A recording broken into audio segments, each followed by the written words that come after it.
door. I told myself I never that happened again. Been walking around. Hello, my name is Raquel and this is Pages of Life. This is the first part of a two-part series that we're going to be talking about on yet again a very sensitive subject. Growing up, our young people have so many pressures and so many issues that they have to deal with. Now, I know as parents, a lot of times we say, what kind of pressures do our young people have to deal with?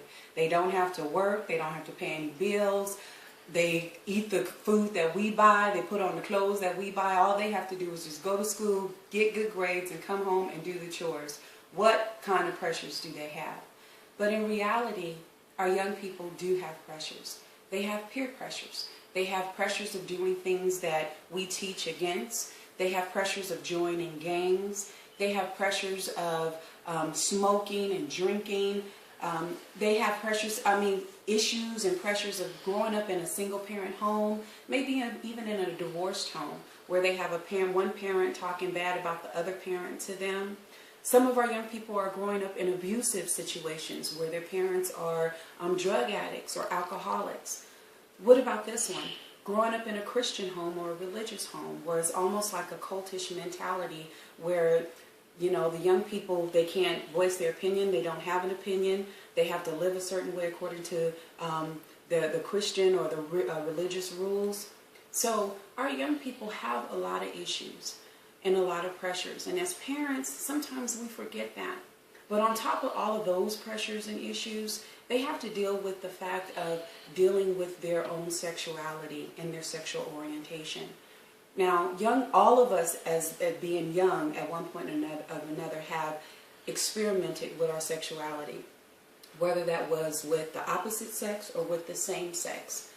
But, as times have evolved, it seems like that the sexual orientation or sexuality of being a homosexual or a lesbian has come out to the forefront, and it seems to be okay. So now a lot of young people are more open and more comfortable with being homosexual or being a lesbian. I had the opportunity to talk to a couple of families concerning this, and I wanted to share with you what some of the things that they had to say to me about this. I spoke to one mother who has a 14-year-old son who is a homosexual, and she said she supports him 100%. She understands that it is not her life, it is his life, and as a mother, she felt like her job was just to be there to support him. And he had to make up his own decision as to what kind of lifestyle he wanted to lead, or sexual lifestyle he wanted to lead. And I thought that was very interesting. I was like, okay, a 14-year-old boy, you're going to allow him to choose that, and you're going to support that. I said, okay, very interesting.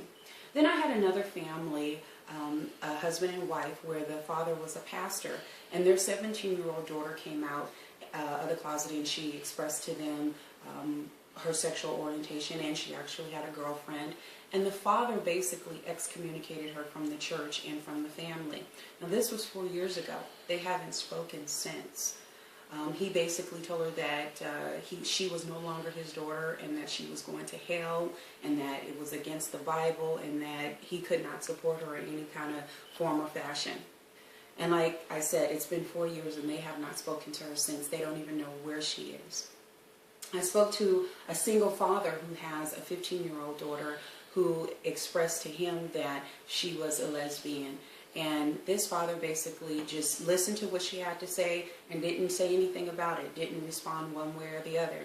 They don't even talk about it. He said he doesn't acknowledge it, he doesn't believe it, and he doesn't accept it.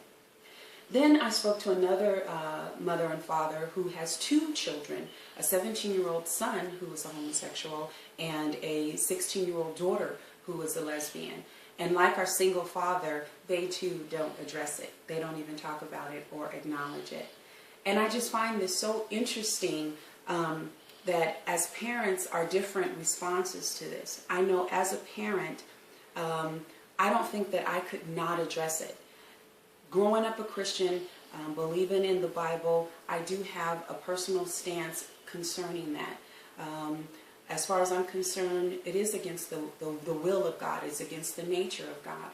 But as a mother, I don't think that I would excommunicate my children or disown them because they are that way. Now, as parents, you have a right to raise your children or treat your children or do what you feel is best for you and your family. That is your right. But I was concerned because I wanted to talk about this because the suicide rate with our young people in the homosexual community has skyrocketed. And I wonder why that is. Some of the issues that our homosexual and lesbian young people have to face is, one, they have to basically deal with being talked about and ostracized and criticized by their peers.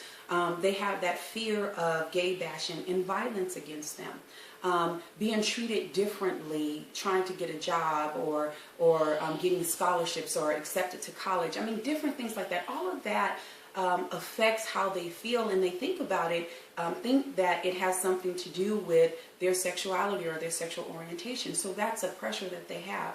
Now, facing all of those pressures, they then have to face the pressure of their parents or their family excommunicating them or acting as if it doesn't exist or it's not a true issue or it's not real.